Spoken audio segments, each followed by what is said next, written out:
सीताराम। कुछ लोग कहते हैं कि हनुमान जी ने भी विवाह किया था, वो ब्रह्मचारी नहीं थे। कुछ लोग कहते हैं कि वो ब्रह्मचारी थे, उन्होंने विवाह नहीं किया था। इसका समस्त उत्तर ये है कि उन्होंने विवाह किया था, लेकिन विवाह के बाद भी वह ब्रह्मचारी थे। किस लिए किया था, किस कारणवश और क्यों किया था उन्होंने विवाह, ये आज हम आपको बताते हैं। देखिए, उन्होंने विवाह इसलिए किया था क्योंकि देखिए, सूर्यदेव के पास 9 दिव्य विद्याएं थी। 9 दिव्य विद्याएं होने के कारण हनुमान जी ने उनसे 5 विद्याएं ग्रहण की थी।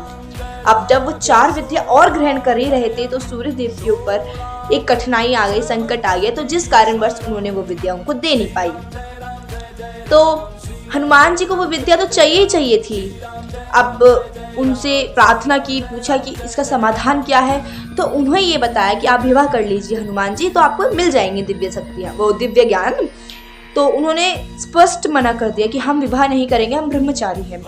फिर उनको वो ज्ञान चाहिए था, तो उस कारणवश सूर्यदेव ने उन्हें समझाया, तो उन्होंने हाँ कर दी।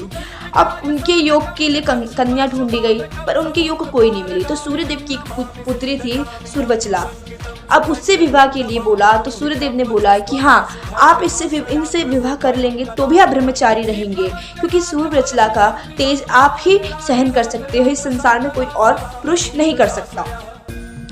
तो उन्होंने बोला सूर्यदेव ने, आप इनसे विवाह करके भी ब्रह्मचारी रहेंगे, क्योंकि सूर्यबचला विवाह के बाद पूर्ण ही तपस्या में लीन हो गई थी, और वो तपस्या में लीन हो गई थी, तो कोई मतलब नहीं था कि उनका विवाह हुआ था। अब उन्होंने उनसे विवाह किया। अब उसके बाद विवाह किया तो उनको वो 4 विद्या के योग भी हो गए, क्योंकि कहते हैं कि जिस पुत्री से विवाह हुआ तो उनको तो वो विद्या दे ही सकते थे। इस कारण उन्होंने विवाह किया था, और उसके बाद वो फिर भी ब्रह्मचारी इसलिए रहे क्योंकि सूर्यबचला अपनी तपस्या में लीन थी और हनुमान जी अपनी तपस्या में लीन थी। इस कारणवश वो हमेशा ब्रह्मचारी ही रहे, लेकिन वो विवाहित भी रहे। अब उनका मंदिर आज भी है। ठीक है, तो जय श्री राधेश्याम, जय श्री सीताराम।